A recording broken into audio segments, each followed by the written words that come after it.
dari kelompok 7 akan membahas tentang apa ya? Tentang pembaharuan sistem pendidikan yang ada di Indonesia. Betul banget. Silakan menikmati teman-teman. Stay tune.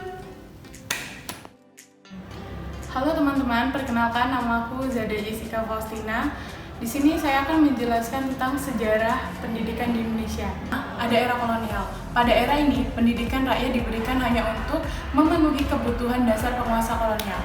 Pendidikan yang diberikan pun terbatas kepada rakyat sekolah-sekolah kelas 2. Pendidikan yang diterima pun seperti pendidikan rakyat kelas 3 tahun, pendidikan rakyat 5 tahun. Tetapi pendidikan rakyat ini telah menghasilkan pemimpin gerakan nasional.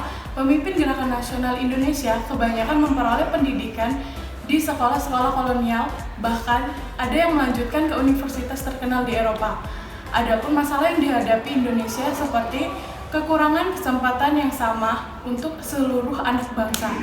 Oleh sebab itu, di dalam Undang-Undang Dasar 1945 dinyatakan dengan tegas bahwa pemerintah akan menyusun suatu sistem pendidikan nasional untuk rakyat dan seluruh bangsa.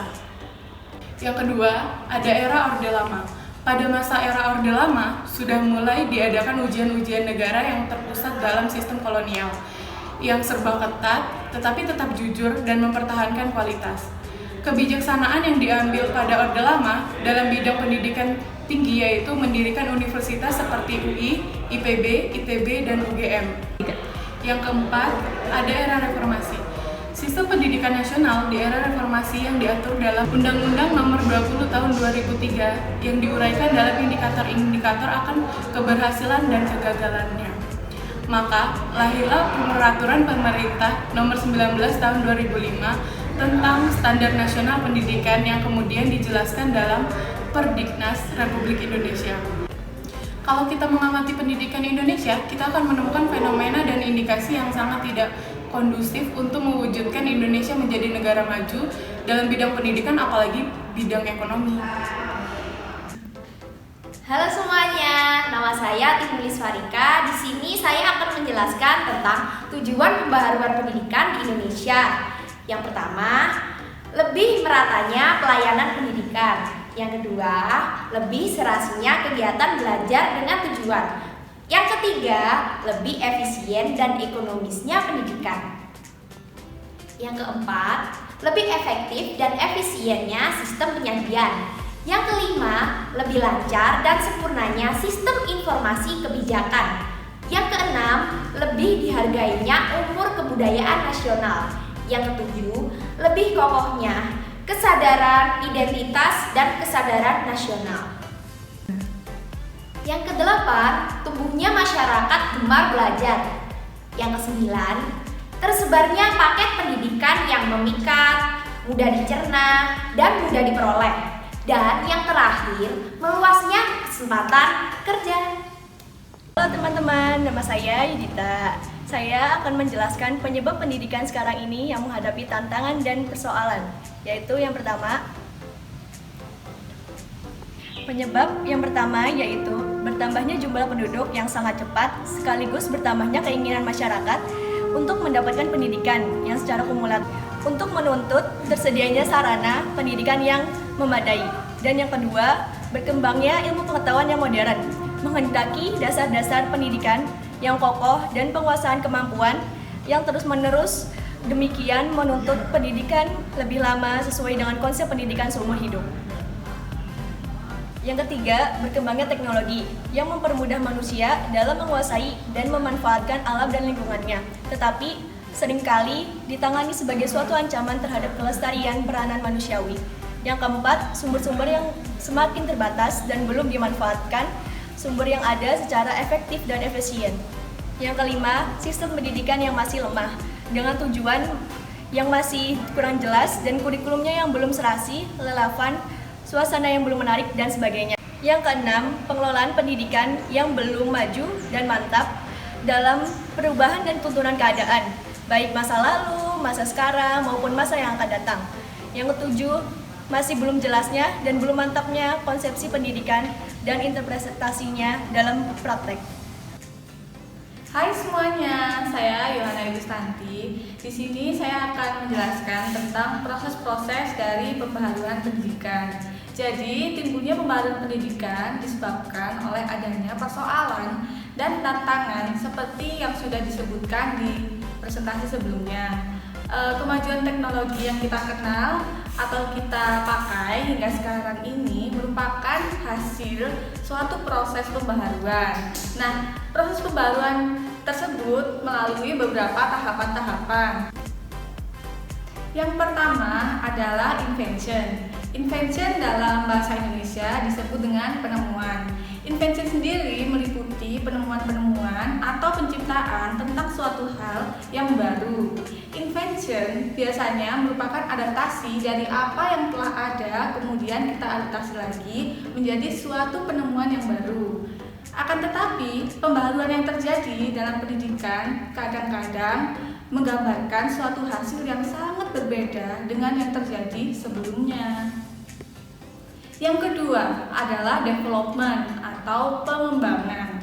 Pembaharuan biasanya harus mengalami suatu pengembangan sebelum ia masuk ke dalam dimensi skala besar. Development sering sekali bergandengan dengan riset, sehingga prosedur research and development atau R&D adalah yang biasanya digunakan dalam pendidikan. Yang ketiga adalah diffusion atau dalam bahasa Indonesia disebut dengan penyebaran. Definisi diffusion menurut Reger tahun 1962 adalah persebaran suatu ide baru dari sumber inventionnya kepada pemakai atau penyerap yang terakhir. Diffusion digunakan untuk menunjukkan suatu pola difusi yang terencana, yang di dalamnya beberapa biro atau agensi mengambil langkah-langkah khusus untuk menjamin agar suatu pembaharuan akan mencapai tujuan yang maksimal. Halo teman-teman, kali ini perkenalkan saya Robi Hilmi Rahmadian akan menyampaikan tentang faktor-faktor pembaruan pendidikan. Nah, apa saja sih faktor-faktor pembaruan pendidikan? Nah, salah satunya adalah visi terhadap pendidikan. Yang kedua, faktor pertumbuhan penduduk. Yang ketiga, perkembangan ilmu pengetahuan. Nah, dan yang keempat adalah tuntutan adanya proses pendidikan yang relevan. Faktor-faktor utama yang perlu diperhatikan dalam inovasi pendidikan adalah guru, siswa, kurikulum dan fasilitas, dan program atau tujuan. Faktor yang pertama adalah guru. Kewibawaan guru sangat menentukan kelangsungan proses belajar mengajar di kelas maupun efeknya di luar kelas. Guru harus pandai membawa siswanya kepada tujuan yang hendak dicapai. Ada beberapa hal yang dapat membentuk kewibawaan guru, antara lain adalah penguasaan materi, metode mengajar, dan hubungan antar individu baik dengan siswa maupun antar sesama guru dan unsur lain yang terlibat dalam proses pendidikan. Keterlibatan antar guru mulai dari perencanaan, pembaharuan pendidikan sampai dengan pelaksanaan dan evaluasinya memainkan peran yang sangat besar bagi keberlangsungan suatu inovasi pendidikan. Oleh karena itu, dalam suatu pembaharuan pendidikan, gurulah yang utama dan pertama terlibat karena guru mempunyai peran yang luas sebagai pendidik, sebagai orang tua, sebagai teman, sebagai dokter, sebagai motivator, dan lain sebagainya. Faktor yang kedua adalah siswa. Siswa sebagai objek utama dalam pendidikan, terutama dalam proses belajar mengajar, juga memegang peran yang sangat dominan dalam proses belajar mengajar.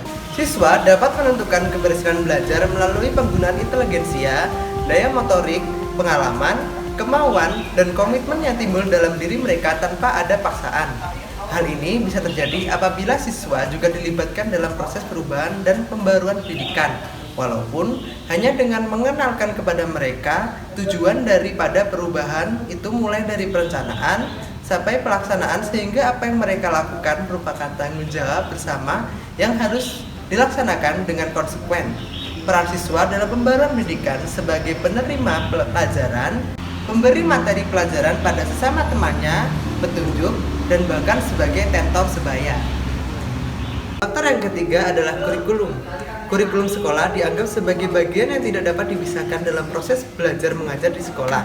Sehingga dalam pembaruan pendidikan, kurikulum memegang peranan yang sama dengan unsur-unsur lain dalam pendidikan. Tanpa adanya kurikulum dan tanpa mengikuti program-program yang ada di dalamnya, maka pembaruan pendidikan tidak akan berjalan sesuai dengan tujuan ini sendiri.